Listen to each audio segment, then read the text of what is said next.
राज्यसभेच्या एका जागेसाठी महाविकास आघाडीत आता हालचालींना वेग आलाय।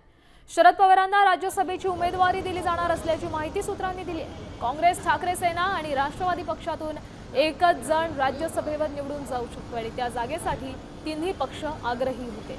आता शरद पवारांच्या नावावर शिक्कामोर्तब झाल्याचं समजतंय।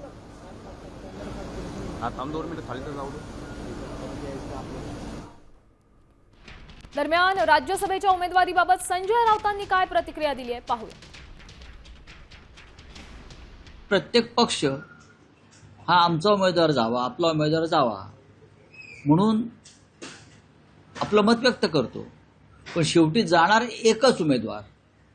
आता तो एक कोण, ह्याच्यावर तीन पक्षामध्ये चर्चा। मुळात शरद पवारांची उमेदवारीवरती चर्चा होईल ना महाविकास आघाडीमध्ये। शरद पवारांसारखा ज्येष्ठ नेता या देशातला